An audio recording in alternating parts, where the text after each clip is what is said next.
El 13 de agosto se conmemoraron 500 años de la rendición de Tenochtitlán. Este hecho se debe recordar como 500 años de resistencia indígena o 500 años de sumisión a la esclavitud. No te pierdas a la Visconversa.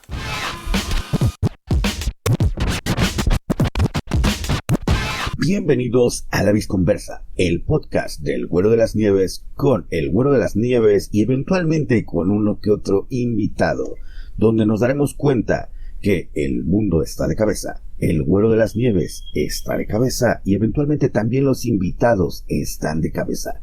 Esto es A La Visconversa, el podcast. ¡Ya, güero! ¡Deja de estarle haciendo la mamá! Pues mis queridos güeros, muchas gracias por permitirme estar con ustedes allá hasta donde se encuentren en este nuevo episodio de este podcast que es A La Visconversa. Realmente estoy muy contento por estar nuevamente con ustedes, por permitirme ustedes acompañarlos y porque también ustedes me acompañan. Esto es como el nombre del podcast, así A La Visconversa. Ustedes me acompañan y yo los acompaño. Y de esta manera, pues bueno, nos pasamos un rato, pues espero que sea ameno. Yo lo esperaría así, que fuera un rato ameno y donde podamos aprender algunas cosas y sobre todo tratar de encontrarle un cierto equilibrio a ciertos asuntos que en este caso nos están pues a lo mejor lacerando o nos están comiendo un poco el intelecto. El día de hoy, como previamente ya se los había adelantado, vamos a analizar precisamente los 500 años de la caída de la Gran Tenochtitlán.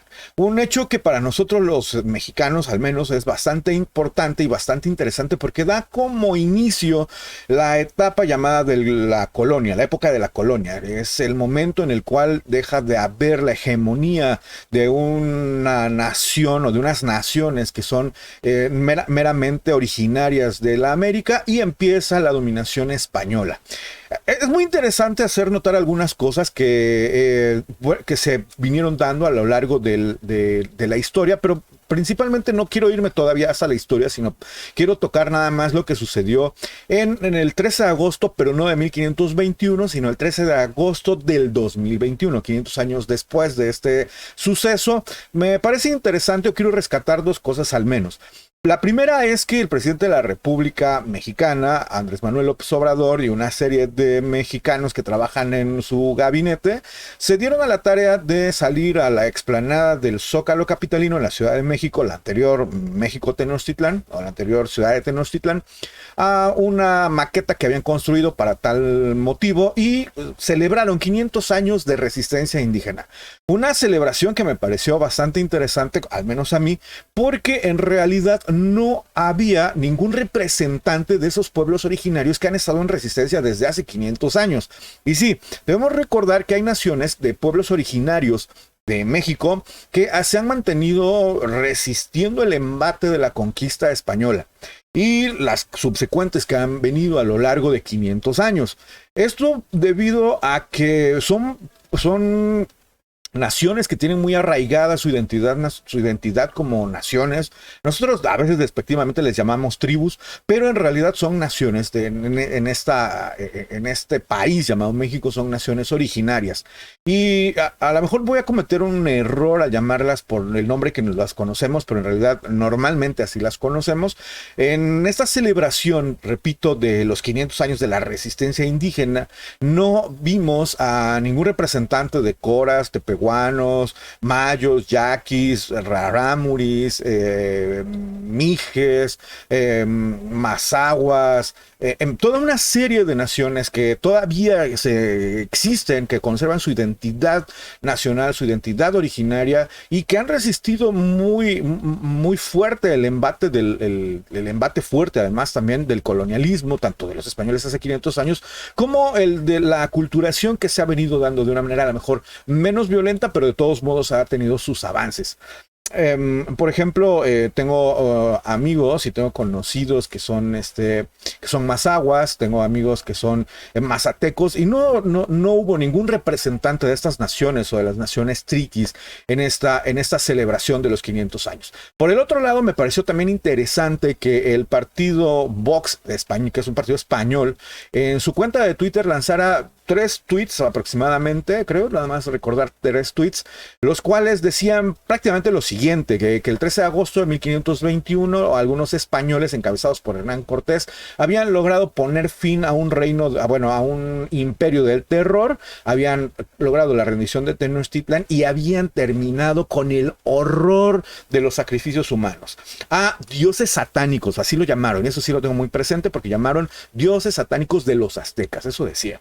Y evidentemente se inundaron las redes, principalmente el Twitter se inundó de mensajes a favor y mensajes en contra. Me dio mucho gusto saber que muchos españoles incluso no piensan como la persona que maneja la cuenta de Twitter del partido Vox, y se dio ahí una situación bastante interesante que aquí tengo anotada, que quiero recalcar esta situación. El primer tweet que lanzaron con ese mensaje alcanzó los 31,600 retweets, obtuvo 20,700 me gusta y obtuvo 20,400 respuestas a ese tweet. Muchas de ellas, si no es que yo creo que la inmensa mayoría eran contrarias a lo que ellos decían, sino eran de personas, incluso de la misma España, que decían no estamos en lo correcto, no estás en lo correcto, realmente no fue como tú lo estás planteando. Perdón, empiezo a beber cafecito desde iniciado el episodio. El segundo tweet que lanzaron tuvo 1,000 me gusta, 709 retweets y 398 comentarios. Y y el tercero, porque sí fueron tres. El tercero tuvo 20,400 comentarios, 31,600 retweets y 20,700 me gusta. Esto definitivamente marca una tendencia de algunas personas que tienen la intención de creer que efectivamente así pasó. Pero bueno, evidentemente hay que entender algunas cosas porque la historia la terminan escribiendo los vencedores. En este caso, en el caso específico de la caída de la Gran Tenochtitlán, los vencedores pues son las huestes españolas, mal llamadas españolas. Además, quiero decirles otra cosa, mal llamados españoles porque hasta ese momento no había, en 1521, no había una denominación de nación como España o de reino como España, sino era como una denominación que apenas estaba empezando a darse porque eran varias ciudades-estado. Recordemos que la Europa medieval estaba regida por ciudades-estado, es decir, había pequeñas ciudades que eran independientes unas entre otras, que formaban pequeños reinos y que guerreaban o hacían alianzas entre sí. De tal suerte que para poder comprender mejor esto, vamos a analizar un poco el contexto histórico que nos lleva a los hechos específicos del 13 de agosto de 1521. Por lo tanto, mis queridos güeros, agárrense, siéntense cómodamente, o más bien sigan haciendo lo que están haciendo, pero si quieren tomar nota me parece interesante porque vamos a dar algunos datos históricos que desde mi opinión son importantes para poder entender de una mejor manera y poder discernir si es cierto lo que estábamos diciendo. Es decir, si es cierto que son 500 años de resistencia indígena o realmente son 500 años de una sumisión, de un sometimiento, de una esclavitud española. Vamos para allá.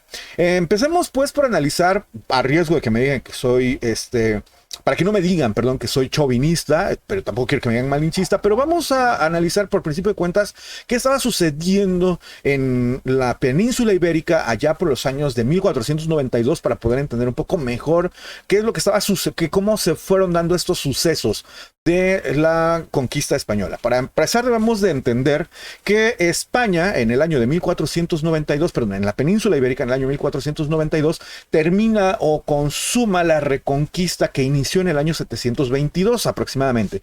Pero ¿qué cosa es la reconquista? Me van a preguntar ustedes, mis queridos güeros, y aquí les voy a contestar. Debemos recordar que desde el año 696 aproximadamente, España fue dominada por el imperio musulmán. Las huestes de Mahoma se habían Las huestes de Mahoma se habían expandido desde la Meca y Medina hacia el mundo conocido de aquella época y empezaron, pues evidentemente, a tomar control de la península arábiga, el norte de África Perdón. Y de ahí pasaron a lo que es la península ibérica, lo que hoy conocemos como España y Portugal. Ahí se establecieron y se funda, o más bien debido a que se establecen ahí, se funda el Califato de Córdoba.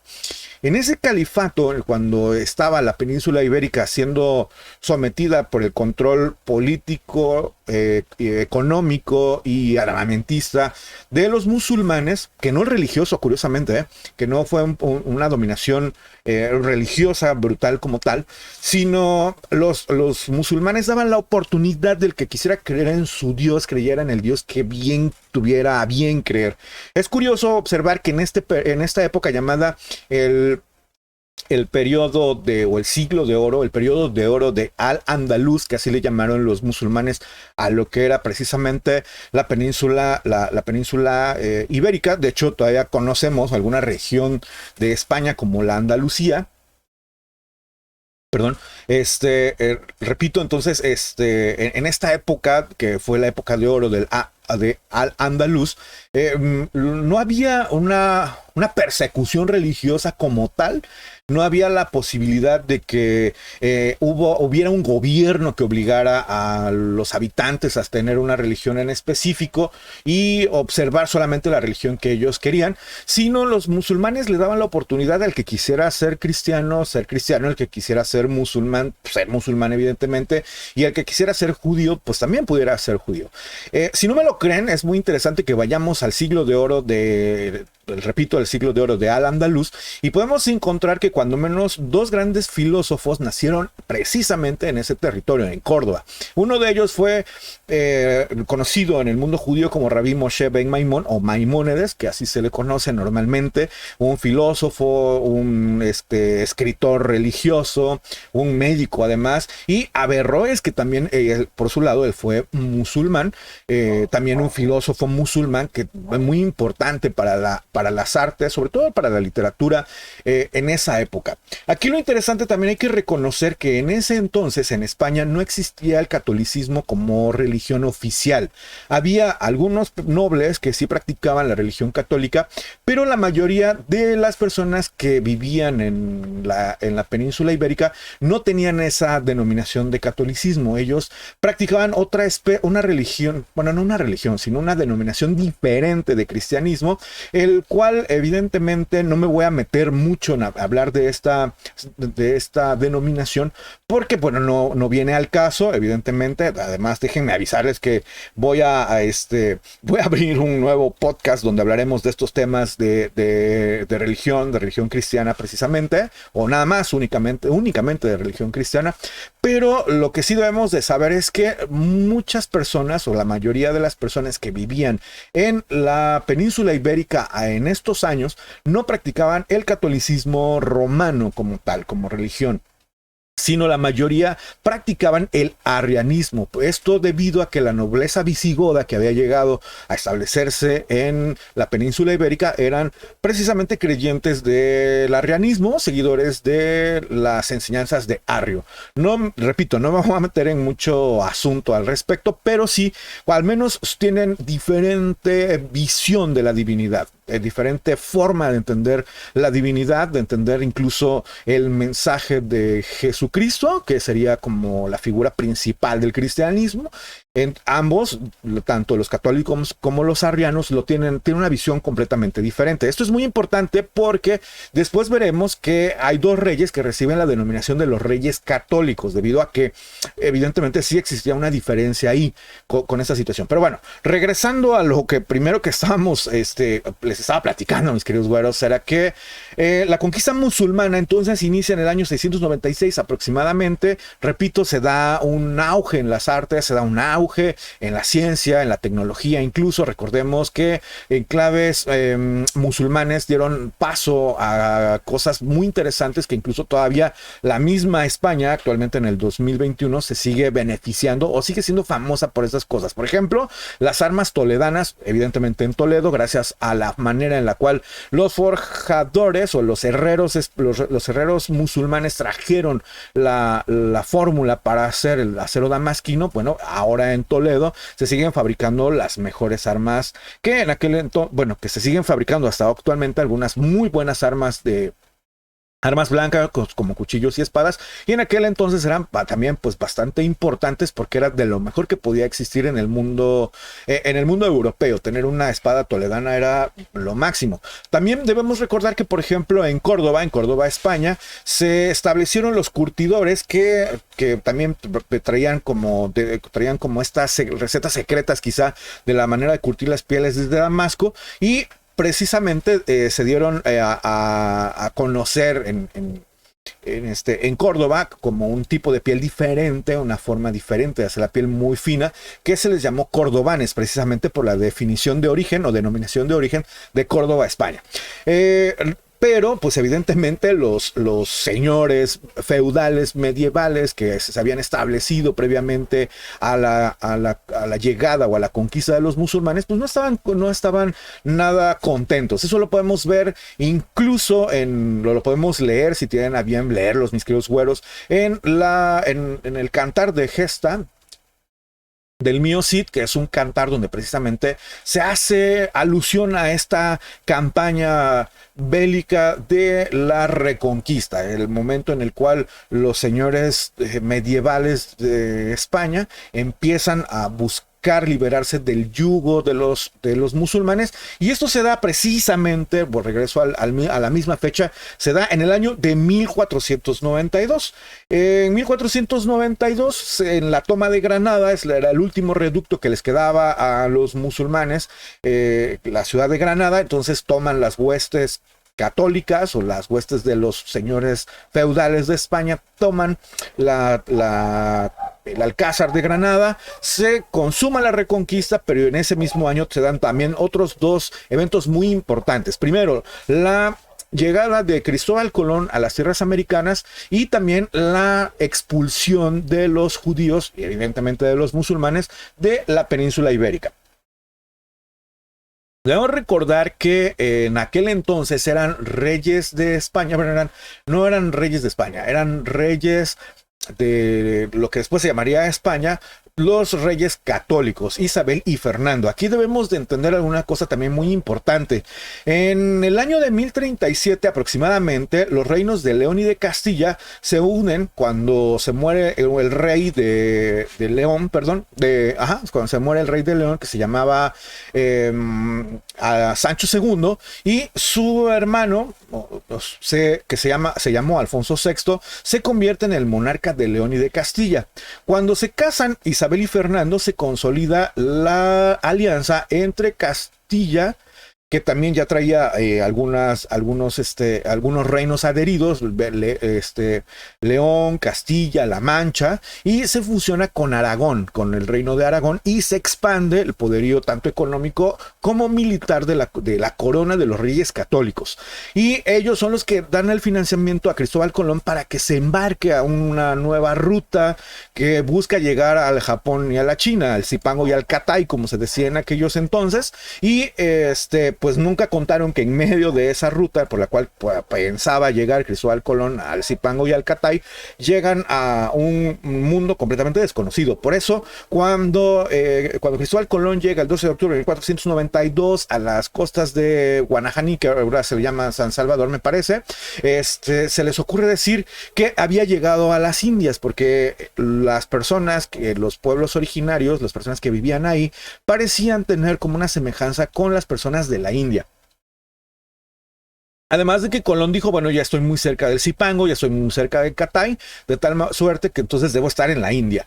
De ahí, algunos historiadores dicen que él mismo, Cristóbal Colón, deja barrancanar, es decir, deja encallar una de sus naves para tener como un pretexto de dejar a una guarnición en esa isla.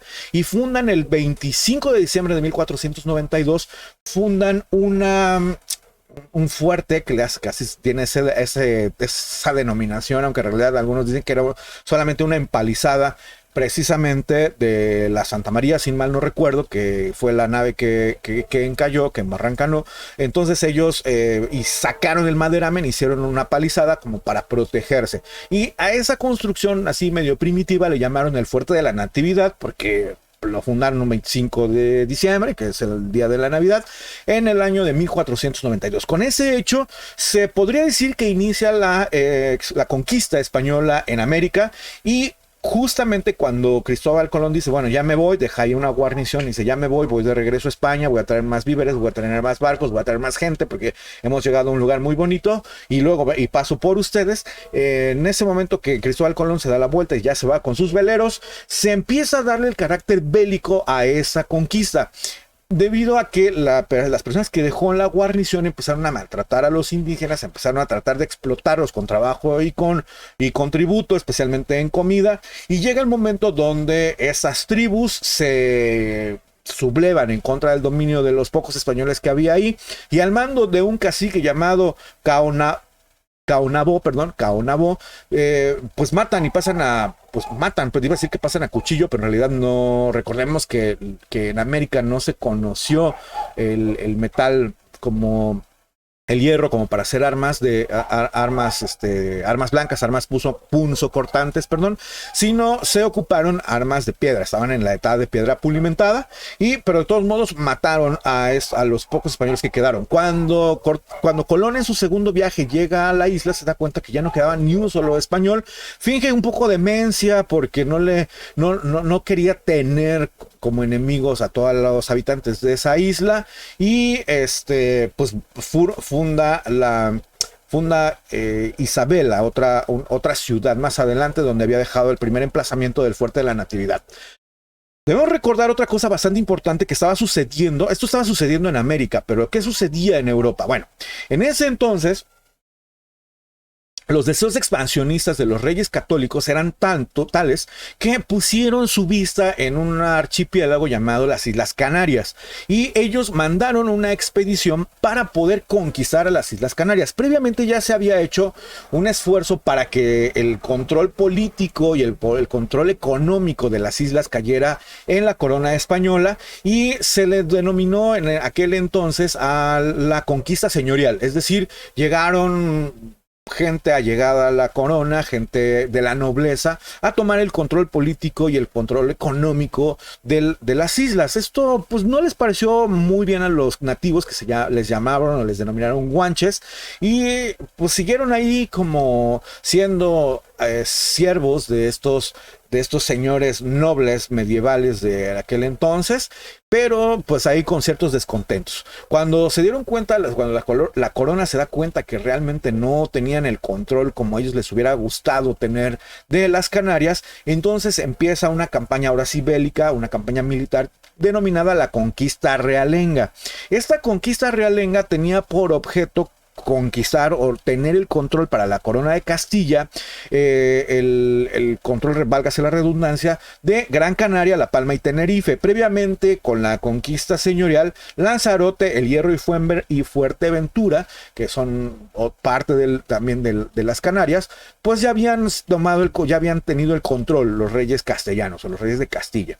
En ese entonces también esto es muy importante, porque esta conquista da lugar desde más o menos el año 1496, donde se hace esta conquista realenga, y básicamente las huestes españolas, las huestes castellanas casi acaban con los guanches, que eran los indígenas nativos de las Islas Canarias. Esto lo podemos ver después replicado en la conquista de América, y el primer conquistador fue precisamente fue Cristóbal Colón.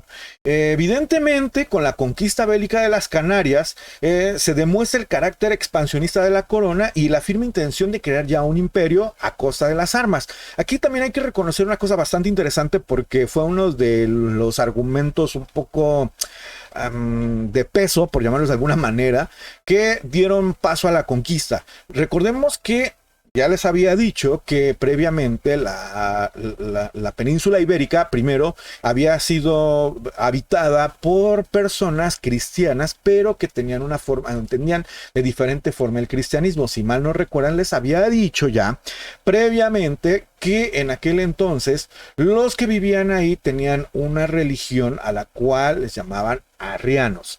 Después llegan los musulmanes, consolidan la conquista musulmana, se establece la libertad tanto de poder ser cristiano, musulmán o judío, y justamente cuando toman el control casi total o casi absoluto de la península ibérica, los que lo toman son los reyes católicos. Por lo tanto, ellos consideraron que era importante cristianizar o volver cristianos a la usanza católica, repito, a toda la península ibérica y evidentemente a todo lo que fueran los dominios del reino. Por eso esta necesidad o esta gana o esta intención de llevar incluso el cristianismo hacia los guanches, es decir, hacia los habitantes de Canarias, de las Canarias, a llevar el cristianismo o traer el cristianismo hacia la América. Repito, de esa manera, pues por eso que es interesante entender este pensamiento que permeaba en los reyes católicos. Pero también hay que reconocer, hasta aquí lo voy a dejar cuando menos con este antecedente un tanto político histórico de la conquista, porque hay que hablar ahora de un personaje que es el personaje... déjeme decirlo de esta manera, uno de los personajes más importantes, o el personaje más importante en la conquista de México. Y estamos hablando nada más y nada menos que el personaje más vilipendiado, o uno de los personajes más vilipendiados, el enemigo público número 2, me atrevo a decirlo, o número 3, yo creo que estaría en Carlos Salinas de Gortari, la Malinche, y él también estaría en esa tercia de entes o de seres malignos que el mexicano común o el mexicano promedio odia. Y es precisamente, estamos hablando de el extremeño don Hernán Cortés. Perdón, otro traguito de café, pero bueno, justamente este hombre, Hernán Cortés, como ya les había dicho, ya les había adelantado hace unos segunditos, fue un extremeño, es decir, nació en una provincia llamada Extremadura, en la península ibérica, es hijo o proviene de una familia de menor hidalguía, es decir, era como de la nobleza muy baja, una nobleza como podríamos decir incluso una nobleza pues casi de agricultores, no era tan poderosa económicamente y no tenía como muchas tierras para poder acceder a la nobleza superior o a estar muy cerca de la corona. Y él siempre tuvo, dicen sus historiadores, que siempre tuvo el afán de convertirse en un noble, llegar a ser don, porque recordemos que el término o la partícula don en aquellos entonces en la corona solamente se le daba a los que eran nobles. Entonces él quería ser llamado don Hernán Cortés. Ahora ya cualquiera en México es don fulano, don sultano, pero pues ahora en aquellos entonces no lo era así. Este hombre tenía la intención de convertirse en una persona importante, en convertirse en un noble. La nobleza se adquiría con hechos de armas o teniendo dinero. Como en Extremadura no tenía esa posibilidad, llega a 1506 a la Española, que fue la segunda ciudad que se funda en América, buscando fortuna. Y en el año de 1511 se alista con un señor llamado Diego de Velázquez a la conquista de Cuba. Después de la conquista de Cuba fue nombrado alcalde de Santiago de Cuba, pero fue acusado por el gobernador de conspirar en su contra, esto en el año de 1514. En ese año fue liberado, se libró de la cárcel y se casa de manera casi inmediata con una señora de nombre Catalina Juárez, quien curiosamente era la cuñada de Diego de Velázquez. A mí me parece una jugada magistral, una jugada en la cual dice: de esta manera soy casi de la familia del gobernador y no me pueden hacer absolutamente nada. Su jugada da buenos resultados definitivamente, porque en 1518 el mismo Diego de Velázquez le confía la tercera expedición de exploración a Yucatán. Él solamente tenía como misión agarrar unos barcos, unos hombres y hacer una misión de reconocimiento, saber qué había del otro lado del mar, saber si había más islas o estaba ya la tierra firme, a ver si estaban llegando realmente al Catay. Ya muchos decían que no estaban ni cerca, ni medianamente cerca del Zipango y del Catay, o del Japón y de la China, como se les decía en aquellos entonces, y que había un nuevo continente, una nueva extensión de tierra muy grande, y que no sabían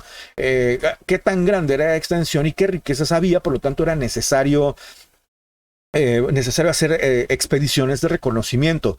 Entonces, me imagino que Cortés dijo, sí, no tengo ningún inconveniente, préstenme las armas, préstenme los caballos, préstenme los barcos y yo me voy. Me voy a nombre de Diego de Velázquez. Sin embargo, ya empezaba a dar muestra su carácter, de ser un carácter muy arrebatado y además de tener mucha ansia de poder y de riquezas.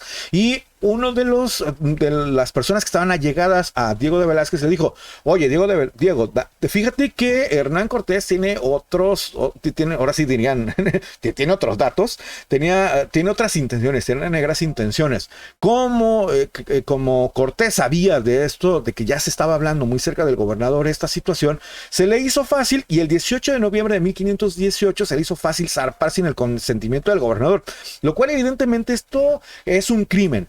Bueno, era un crimen para aquellas épocas. Si el gobernador no decía sal, no podía salir de puerto. Si el gobernador decía puede salir, ya tenía el personaje, el salvoconducto, ya tenía el permiso para poder hacer lo que correspondía. Esto llevó a esta manera pues déspota, autocrática de manejar ciertas cosas, cuando menos en el gobierno de las Indias o en el gobierno de los inicios de la conquista española, dio muchos desastres, porque había gobernadores que decían, órale, vámonos, la flota ya tiene que irse, y no se daban cuenta o no se daban por entendidos que había mal tiempo por llegar, ¿no? De hecho, hay una novela bastante interesante, una serie de novelas muy interesantes de el autor, déjeme recordar porque lo tenía en la punta de la lengua y se me olvidó, perdón, lo siento, Alberto Vázquez Figueroa, perdón. Este señor, Alberto Vázquez Figueroa, escribe una serie de novelas que empieza con que empieza con Cienfuegos, así se llama la primera novela, y son una serie de 7, 8 novelas, no recuerdo, y narra muy bien este proceso desde el descubrimiento de América por Cristóbal Colón hasta aproximadamente la conquista de Cuba. Yo les recomiendo mucho que lo lean. Perdón, sí, perdón, yo bebo mucho café. Yo les recomiendo mucho que lo lean si es que tienen a bien y lo pueden encontrar. Está en la red, de hecho lo pueden encontrar de manera gratuita esta serie de novelas en la red.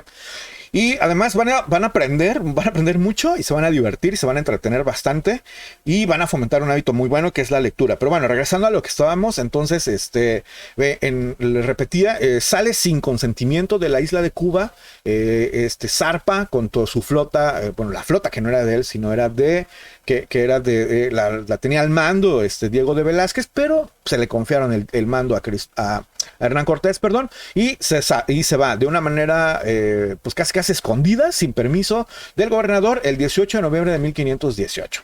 Y empieza a hacer su travesía para llegar a Yucatán, para llegar a Cozumel, para saber exactamente qué es lo que estaba, para explorar. Debemos recordar que en aquella época, por ejemplo, se empezaron a hacer muchas expediciones, como por ejemplo Cabeza de León tuvo una expedición hacia Florida, Juan de Grijalva, pues en México incluso hay un río que lleva su nombre, en fin, hubo muchas exploraciones donde les pusieron nombres y apellidos de los conquistadores o los descubridores españoles a los accidentes geográficos.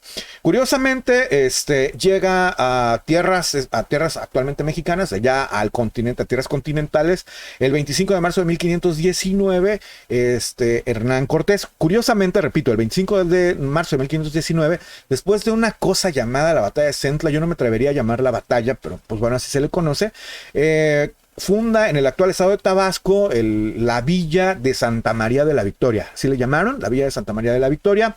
Llegó a una ceiba, dicen los anales de los cronistas, llegó a una ceiba, golpeó con la espada, golpeó la ceiba, lo cual evidentemente era una afrenta para los mayas, porque pues ellos consideraban sagrado el árbol de la ceiba, y dijo, aquí vamos a construir una villa, una ciudad en nombre, o más bien que llevará el nombre de Santa María de la Victoria, porque habían vencido en esa batalla, la batalla de Centla, y Santa María porque pues evidentemente era muy devoto de la Virgen María, este señor llamado Hernán Cortés. Ahí se entera y le dan como tributo, le dan a una joven que se llamaba Malinali, algunos dicen, y que después conocería y pasaría a ser parte de la historia como la Malinche. Ahí también él se entera Hernán Cortés, que en otro lado de esas ya tierras continentales existía un vasto imperio que tenía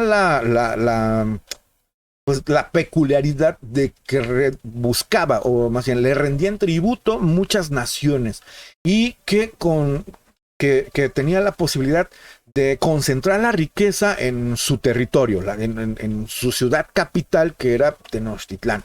Entonces a él se le prende el foco y dice: ¿de qué manera voy a poder llegar a la corte si no llego cargado de oro, llego cargado de mucho dinero, y llego también diciéndole al rey: mira rey, aquí te traigo toda esta nueva tierra para que sean tus dominios, y de mínimo le daría un título nobiliario? Evidentemente esto no lo dicen los anales, pero se sobreentiende que lo pensó, y entonces llevó a cabo su plan, y era tratar de ver si se podía conquistar ese reino, ese imperio, ese señorío tan grande, y la otra, no dar cuenta de lo que había encontrado y no dar cuenta de la riqueza que existía a Diego de Velázquez, como tendría que haber sido. Es decir, si Diego de Velázquez lo mandó, pues bueno, tendría que rendirle cuentas a Diego de Velázquez. Él dijo: me voy a brincar olímpicamente, voy a ignorar olímpicamente a Diego de Velázquez y voy a ir directamente con el rey de España. Entonces agarra nuevamente la flota con la cual había zarpado de Cuba, y se dirige a un lugar que ahora conocemos como Veracruz, y llega justamente el 25 de marzo de 1519 y llega el 22 de abril de 1519 a las costas de Chalchihuecan, y funda, casi enfrente de lo que ahora es la fortaleza San Juan de Ulúa, funda la primera Villa Rica de la Veracruz, 22 de abril de 1519. Ahí da lugar a uno de los acontecimientos más interesantes, más malentendidos, y que además tienen mucha trascendencia para los hechos que terminan desencadenando terminan desencadenando el 13 de agosto de 1521. Y es que algunos historiadores dicen que cuando llega a las costas de Veracruz, él ya tenía la intención de hacer una campaña militar para llegar a la Gran Tenochtitlán y tratar de rendirla obviamente por la fuerza y por las armas, por medio de las armas, y alzarse en el conquistador de esas nuevas tierras. Y sabía también que lo que había hecho en Cuba no iba a dejarse así como que pasar sin que tuviera siquiera una reprimenda. Sabía que Diego de Velázquez mandaría a gente para apresar a Cortés y llevarlo a juicio, y evidentemente terminaría muerto. Entonces, para evitar que alguno de sus hombres tuviera mala idea además, según él, de ir y acusarlo, ir a venderlo, incluso de poder que algunos de sus hombres se sublevaran, lo tomaran preso y lo llevaran preso sus mismos hombres hacia Cuba, se le ocurrió decirle a algunas personas de su confianza y le hicieran hoyos a los barcos, los taladraran, les hicieran agujeros en el casco para que no pudieran flotar, y ponerlos de lado. Algunos dicen que quemaron, que llega a las costas de Veracruz Hernán Cortés y quemó sus barcos. Esto evidentemente no tiene un fundamento histórico, incluso algunos cronistas dicen que evidentemente eso no pasó, sino lo que hizo Hernán Cortés fue sacar los barcos a la playa, inutilizar el casco, haciéndoles hoyos, y dejarlos volteados, dejarlos de lado. Esto tiene mucha importancia, porque antes de que se diera el asedio, se diera el sitio de Tenochtitlán, Hernán Cortés va por esos barcos, saca el maderamen y genera unos como pequeñas lanchas con cañones y culebrinas, porque recordemos que la Gran Tenochtitlán estaba fundada en medio de un lago. Pero no nos adelantemos a los hechos. Quedémonos pues con que el 22 de abril de 1519 Hernán Cortés ya funda la Villa Rica de la Veracruz y no tiene un puente con el cual, no tiene un medio con el cual hacer un puente con Cuba ni con España en ese momento. Yo me imagino que cada uno de los barcos tendría carpinteros, porque los barcos cuando se hacían a la mar deberían de llevar carpinteros de ribera, y Hernán Cortés dijo en algún momento, o pensó en algún momento, cómo con esos carpinteros volver a poner a flote a los barcos para poder regresar a España. También es muy importante hacer notar eso. No quería regresar a Cuba, pero sí quería regresar a España. Pero ¿qué sucedía entonces en México, Tenochtitlán? ¿Qué sucedía en Tenochtitlán en ese momento? Por principio de cuentas debemos recordar la historia de Tenochtitlán. Aquí hay que hacer también un paréntesis muy importante. Después del 13 de agosto de 1521, cuando fue la conquista de Tenochtitlán, muchos de los escritos, que también no eran escritos como las conocemos actualmente, sino los códices que traían la historia, pero de una manera pictórica, es decir, estaba dibujada, no escrita, fueron quemados estos códices. Los evangelizadores o los curas católicos que venían con los conquistadores decían o creían que lo que había ahí en esos papeles, en esos códices, eran alabanzas al diablo, o eran dibujos demoníacos, y por lo tanto había que quemarse. El Chilam Balam de Chuyamel habla precisamente de esta situación y se lamenta amargamente uno de los escritores de los libros del Chilam Balam de Chuyamel, y dice que quemaron los libros que tenían la sabia palabra. Y por sabia palabra pues queremos entender, o se ha entendido, que es precisamente la historia, una historia que se venía transmitiendo de generación en generación de manera oral y se pierde. Después algunos curas dan a la tarea de recopilar esa historia para ver cómo queremos entender, han de haber pensado ellos, queremos entender cómo es que existía tan grande variedad de naciones, de tribus, de linajes y incluso de culturas en este espacio geográfico, y entonces buscan entender cómo se crea o cómo se funda la Gran Tenochtitlán. Para eso vamos a regresarnos a la historia, porque evidentemente es muy interesante, ¿no? Yo creo que este tema nos daría para hablar no 2 ni 3, sino muchos episodios con respecto a la historia de la fundación de la Gran Tenochtitlán, pero vayámonos rapidito porque no tenemos mucho tiempo, definitivamente. Pero bueno, por principio de cuentas debemos recordar, o debemos de tratar de buscar la historia, cuando menos en 2 códices, en el Códice Boturini, que es uno de ellos, y hay otros códices, pero bueno, estos códices nos narran básicamente 2 hechos muy importantes. El primero es que una tribu nómada de gente chichimeca, que era, es decir, gente que no era tan culta como los aztecas, o más bien como los mexicas, peregrinaron desde un lugar mítico, un lugar que hasta el momento no han encontrado los historiadores, ni mucho menos los arqueólogos, llamado Aztlán, o lugar de las garzas. Esta tribu de chichimecas previamente también ya había salido de otro lugar llamado Chicomostoc, un lugar que se denomina el lugar de las 7 cuevas, Chicomostoc. Chicome en náhuatl quiere decir 7. Entonces salieron previamente de Chicomostoc una tribu o un clan de chichimecas, llegan a Aztlán, se hace más grande este clan, esta nación, que es una tribu nómada, y ellos, por disposición de su dios tribal, de su dios más importante, llamado Huitzilopochtli, pues tienen que buscar un lugar, y les dijo su dios Huitzilopochtli: tienen que buscar ustedes un lugar donde hacer su ciudad, donde formar una ciudad. Ya estuvo suave que se vuelvan ustedes unos nómadas, ya estuvo suave que anden aquí para allá como judíos errantes, por lo tanto se tienen que quedar en un solo lugar, y el lugar que van a escoger y que yo se los voy a preparar es el siguiente. Ustedes van a encontrar la señal de que yo ya les preparé ese lugar, donde ustedes vean que hay una águila parada en un nopal devorando una serpiente. Ahí ustedes van a hacer su ciudad. Entonces, de ahí empezaron a peregrinar hacia el centro de lo que actualmente conocemos la República Mexicana, hasta llegar a la Ciudad de México. Evidentemente la conocemos como tal. Y cuando llegan al Valle de México, se establecen en la orilla del lago. Recordemos que había ahí una serie de lagos, unos de agua salada y uno de unos de agua salada y unos de agua dulce, y ellos llegan y se establecen en un lugar a la orilla de ese lago, de ese gran lago conocido como Chapultepec. Sin embargo, fueron expulsados de ahí, de ese enclave que habían formado en Chapultepec, por una coalición de enemigos, y más o menos por el año de 1321 se establecen en el islote, al centro justamente del lago, donde fundan la ciudad de Tenochtitlán, donde encuentran a un águila parada sobre un nopal devorando una serpiente. Y ahí, justamente ahí, es donde se da por iniciada la ciudad de Tenochtitlán.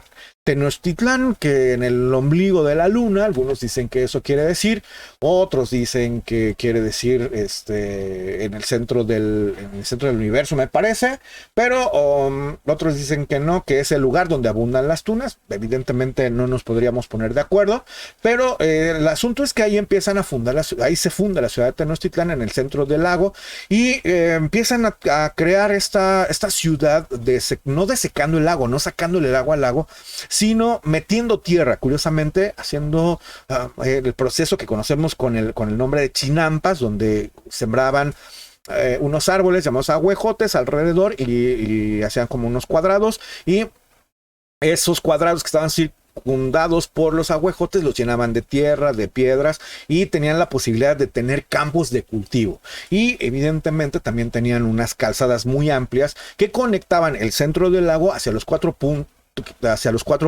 de extremos con tierra firme por 4 grandes calzadas, que actualmente conocemos una de ellas con la calzada México-Tacuba, por ejemplo, ¿no? Aquí lo interesante del asunto es que alrededor había varias tribus que ya habían llegado mucho antes, o había varias naciones originarias que ya habían llegado mucho antes que este clan, que estos nómadas que fundaron finalmente Tenochtitlán. Y pues eran hostiles, guerreaban entre ellos. Se dieron cuenta los que habían llegado ahí, los tenochcas, se dieron cuenta que necesitaban hacerse de aliados, ¿no? Si querían sobrevivir a estas guerras tribales. Evidentemente no había un sentimiento nacionalista, aunque hablaban un idioma idéntico, similar o de la misma raíz, no tenían como ese sentido de pertenencia o de unidad, sino eran tribus que peleaban y guerreaban entre sí. Por lo tanto, entonces hicieron las famosas alianzas. Cuando llegaron los españoles a México, cuando llega la conquista, era como muy importante la Triple Alianza que estaba formada por precisamente el señorío de Tenochtitlán, por el señorío de Tenochtitlán, por el señorío de Texcoco y por el señorío de Tacuba, si mal no recuerdo. Pero bueno, era una triple alianza. Esta triple alianza definitivamente les dio la oportunidad de ser una potencia militar. Tenían un dios, debemos recordar eso, déjenme que se los recuerde. Tenían un dios que era muy importante para ellos, que era el dios Huitzilopochtli, dios de la guerra. Por lo tanto, era un pueblo de guerreros. Recordemos también que estos que eran tribus nómadas, tenían que estar como muy, muy duchos en el arte de la guerra, aunque tenían entendida diferente la guerra como nosotros la entendemos o como lo entendían los españoles. Ellos cuando guerreaban no iban y mataban a sus enemigos, no iban y les cortaban los pies o los mutilaban, no. Ellos buscaban infringir el menor daño a sus enemigos, es decir, no hacerles daño de muerte, sino capturarlos vivos, llevarlos hasta el altar de su dios tribal Huitzilopochtli y sacrificarlos en su honor. Curiosamente y muy interesante, mientras la guerra no era tan despiadada, que de alguna manera, por llamarlo de alguna forma, no era tan despiadada, sin embargo, sí tenía la posibilidad de ser muy violenta, muy sanguinario, y en el momento, porque les sacaban los corazones a los a los prisioneros de guerra y los sacrificaban ahí. Pero bueno, cuando ellos llegan, cuando los españoles llegan y ven la ciudad que había crecido bastante, recordemos que sabe Hernán Cortés que existe este enclave importante, el enclave de la Triple Alianza. También sabe por la misma Malinche, y cuando llega a lo que es actualmente Veracruz, sabe por el mismo señor de los totonacas que no tienen que no es un imperio bueno, que es una hegemonía militar y económica, pero que no es monolítico, es decir, que está dividido en varias tribus que también incluso les tienen odio y rencor a los tenochcas por tenerlos subyugados. Entonces dice, pues sale pues, voy para allá, y ya trae esto en mente. Cuando llega, cuando se va acercando, porque la ciudad de Tenochtitlán estaba construida en medio de un lago de cuenca endorreica, es decir, un lago que se llena por todos lados de agua y que no tiene salida de agua, pues evidentemente está en medio de volcanes, está en medio del eje volcánico central. Para los que no conozcan Ciudad de México, pues saben que es una laguna, bueno, era una laguna, y alrededor hay muchos cerros. Pues dicen los cronistas y dicen los historiadores que cuando los soldados de Cortés ven la ciudad, se quedan asombrados, ven la gran Tenochtitlán, porque no conocían una ciudad tan grande. Dicen que vieron que aproximadamente había 60,000 canoas que iban de un lado al otro llevando mercancías, llevando flores, llevando lo necesario a la ciudad. Se dieron cuenta que tenía las calzadas tan importantes, la que iba al norte, la calzada que va al Tepeyac, la México-Tacuba y la calzada de Ixtapalapa, que era la que se me olvidaba, perdón. Y pues entonces aquí llega el momento donde estos guerreros, estas personas que conocían Sevilla, que conocían Salamanca, que conocían otras ciudades, algunos de ellos se dice que incluso conocían Constantinopla, pues se quedan asombrados, y también se quedan asombrados porque había una cantidad de riqueza, y una vez que entran a la ciudad se dan cuenta que hay una cantidad de riqueza bastante importante. Entonces entra la codicia y buscan guerrear, ¿no? Evidentemente en el trayecto desde Veracruz hasta la ciudad de Tenochtitlán se le fueron adhiriendo unas fuerzas bélicas grandes de aquellas tribus que estaban hartas, que ya no querían seguirle pagando tributo a los aztecas, a los tenochcas. Entonces en ese momento pues ya traía un grupo muy numeroso de más de americanos que de europeos, Hernán Cortés, y se da la confrontación bélica. Termina el 13 de agosto de 1521 cayendo la ciudad de Tenochtitlán, víctima del hambre, víctima de la peste, también de la viruela. De hecho, Hernán Cortés pone a nadar a un esclavo negro en uno de los estanques de agua potable para que los habitantes de la ciudad enfermen. Y pues bueno, arrasa ya con la ciudad. Repito, ese mismo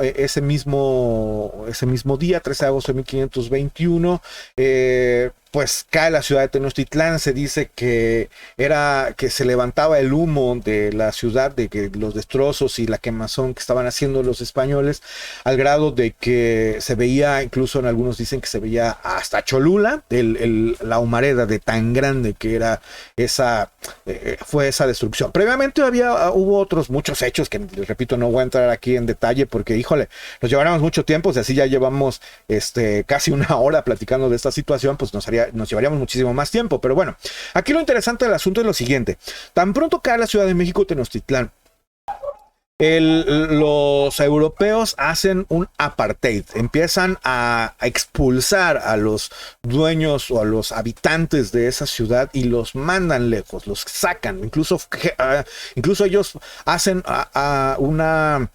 un trazo de una línea imaginaria que precisamente le llamaron la traza, se le llamó así, donde eran unos límites imaginarios donde los indígenas o donde los americanos no tenían permitido pasar, no tenían permitido estar después de cierta hora, porque la ciudad de Tenochtitlán se convirtió en una ciudad perdón, se convirtió en una ciudad meramente, pues, para los colonizadores, ¿no? Y aquí es donde llegamos al tema que desde un principio les había dicho que íbamos a analizar. Si realmente, después de 500 años de la caída de la Gran Tenochtitlán, se tendría que celebrar como 500 años de resistencia indígena o 500 años de sumisión a la conquista. Y es muy interesante notar dos cosas importantes. Ya tenemos poco tiempo y no quiero abusar de su amabilidad y de su paciencia, mis queridos güeros, pero sí hay que analizar esta situación. En la celebración que se hace en el Zócalo de la Ciudad de México, repito, no vimos a un solo representante, gobernador o miembro de esas naciones, de los pueblos originarios. No vimos coras, no vimos tepehuanos, no vimos mayos, no vimos yaquis, no vimos nahuas, no los vimos, no estuvieron ahí. Las personas que estuvieron ahí eran funcionarios, desgraciadamente tengo que decirlo, y esto no es chauvinismo definitivamente, pero sí es una crítica que puede ser constructiva o destructiva, no sé, pero sí es una crítica muy substancial al actual gobierno. La mayor parte de las personas que estuvieron ahí haciendo el reconocimiento de los 500 años de la resistencia indígena fueron personas cuyos abuelos, padres o bisabuelos o tatarabuelos no son mexicanos propiamente, ¿no? Por ejemplo, la señora Sheinbaum, que evidentemente su apellido es extranjero, y muchos otros más que no voy a nombrar. Ahí tienen ustedes la lista o pueden verlos ahí porque fue algo muy, muy sonado. Y curiosamente, los grandes olvidados nuevamente son los pueblos originarios, probablemente son los indígenas, los indios, como se les ha llamado, ¿no? Yo me remito mucho cuando hablo de estos temas a un libro que previamente en otro de los episodios de este podcast ya hablé de él, y es precisamente el libro de los indios de México de Fernando Benítez. Fernando Benítez precisamente dice en el prólogo a su obra Los Indios de México, dice que el gran olvidado de todo este nacionalismo mexicano es el indígena, es el indio.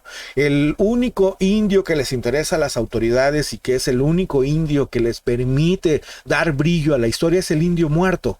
Por eso es que reivindican, dice Fernando Benítez, la figura de Cuauhtémoc, de la figura de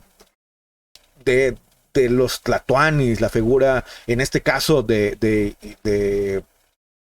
no sé, de Isabel Moctezuma, de estos personajes que están allá, que están a la lejanía, hace 500 años ellos vivieron. Pero los personajes actuales, los indígenas actuales, siguen viviendo en la miseria, siguen viviendo en el apartheid, siguen viviendo afuera de la traza que se creó allá después del 13 de agosto de 1521. Y entonces habría que preguntarse realmente, mis queridos güeros, si se debería de celebrar con bombo y platillo 500 años de resistencia indígena, que se ha dado, porque sí se ha dado. Debemos recordar que, por ejemplo, las naciones como los mayos, como los yaquis, como los huicholes, como los rarámuris en una menor proporción quizá, pero son naciones que siguen teniendo su propio idioma, siguen teniendo su propia cultura, siguen teniendo incluso su propia religión, no cayeron tampoco en la dominación religiosa española. Por eso es que ha habido misiones jesuitas que fueron y que estuvieron allá tratando de evangelizar o tratando de catequizar a esas naciones y no lo hicieron en menor medida, no lo hicieron como sucedió en el centro en el centro del país, del actual México, en el cual dice el tuit de Vox que les platicaba al inicio de este episodio, que dice que los españoles libraron a los indígenas del terror de los sacrificios humanos, pero no nos dicen que para poder someter al catolicismo, para poder someter a su religión, a la religión de los reyes católicos, a los indígenas, también los que tuvieron que someter a base, con base en castigos funestos. Incluso debemos recordar que el mismo el mismo Fray Bernardino de Sahagún, ¿no? Mismo Fray Bernardino de Sahagún hace un escrito y dice, y Motolinía explica eso en sus escritos y dice, están masacrando a los indios. Les escriben cartas al rey de España, le dicen, ya prohíbanles, por favor, su majestad, prohíbanles a estos españoles que estén haciendo masacres contra los indígenas. Y no solo con eso, sino el mismo Fray Juan de Zumárraga, que fue el que dio fe y legalidad de la aparición de la Virgen de Guadalupe, se ensañó contra uno de los señores de Texcoco, al grado de que el señor de Texcoco, el príncipe de Texcoco, no quiso convertirse al catolicismo y lo mandó a quemar con todas sus cosas y sus cosechas y sus pertenencias, como para dar nada más ahí pues no sé, para dar el ejemplar castigo de que no iba a permitir que eso sucediera, que todos debían bautizarse y convertirse al catolicismo, lo cual evidentemente pues sí, se acaban se acaban los rituales que terminaban con un sacrificio humano y empiezan otros rituales que también terminan con sacrificios humanos, ¿no? Los autos de fe, la Inquisición, en fin. Evidentemente estos temas son como muy complejos y son además como tienen muchas aristas que podíamos nosotros estar pues platicando, que podíamos incluso analizar, pero pues nos llevaría bastante tiempo. Mientras tanto, pues mis queridos güeros, yo creo que no nos queda ya mucho que hablar, bueno, más bien, nos queda mucho que decir sobre este tema, no tendríamos mucho que analizar, sin embargo el tiempo se nos está acabando, pero sí nos queda al menos la reflexión de pensar y decir, ¿realmente fueron 500 años de resistencia indígena? ¿Realmente estuvieron los indígenas presentes en esa celebración, en ese recuento de los 500 años de la resistencia? O por desgracia el mismo gobierno sigue aplicando los mismos métodos y las mismas características del apartheid del 13 de agosto de 1521 a los actuales descendientes de aquellos indígenas 500 años después. Como en todo, mis queridos güeros, los que tienen la decisión y los que van a tomar una decisión al respecto son ustedes. No me queda más que decirles que muchas gracias por haber estado conmigo en este episodio del podcast A la Visconversa. No se pierdan el próximo episodio, que va a estar bastante interesante. Platicaremos con un luchador de lucha libre, que además es amigo personal. No se lo pierdan, por favor. Suscríbanse, denle like, denle click ahí a la campanita para que les avise cuando suba otro episodio. Y lo más importante, sean felices, pásenla chido y que viva el rock. Nos vemos, mis queridos güeros, en el siguiente episodio. Síganme en mis redes sociales, por favor. @Güero de las Nieves en Twitter y el Güero de las Nieves en Facebook. Hasta la vista.